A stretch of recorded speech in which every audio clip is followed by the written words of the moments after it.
come a time when you might have to decide who lives and who dies. Think I'm ready for this? Go! I tried to come into, my goal was if I come into the boot camp and I'm already at the level where I could PT out, which is like their kind of their last thing, like you have to be able to do X, Y, and Z. If I could come into the boot camp at that level, I thought I'd already be a cut above everybody else. And so I could walk in with sort of that confidence of, yeah, the cockiness that the character has.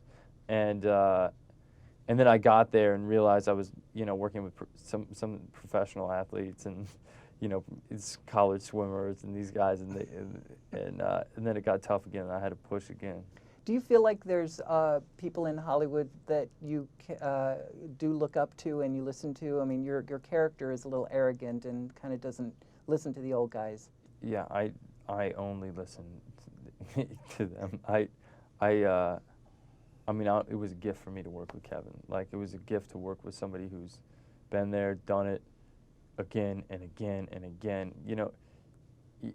One of the first movies I did was with Dylan McDermott, and he wrote something down on a napkin, and he handed it to me, right? I had a tiny role in this thing, and he handed it to me, and he said, and I opened it, and he just walked away.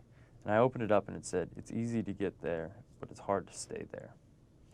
And never, it's so true, because there's a lot of guys that have one great film or, one thing. And there's not very many guys that are like Kevin Costner that do it again and again and again. I grew up in Iowa, and, on Field of Dreams, and, if you build it, they will come. Like, that was like, growing up in Iowa, that's our mantra. And then you see movies like that, and JFK, and Dances with Wolves, and Bodyguard, and it goes on and Kevin sort of took a break from doing those big blockbusters and said, I don't want that kind of pressure. If it doesn't perform in the days, everybody's who's number one at the box office. So he did some cool, Upside of Anger and some different, like, great smaller roles, and everybody went, wow, this guy's a really great actor. It's almost like we forgot or something, right? And it's great to be a part of him returning himself, throwing his hat back in the ring on a blockbuster. And did Bruce Willis give you any tips on action film? I didn't talk with Bruce about it a lot. We talk about movies that we love. What Bruce did do is he showed me a Steve McQueen film, and he said, "Hey, check this out."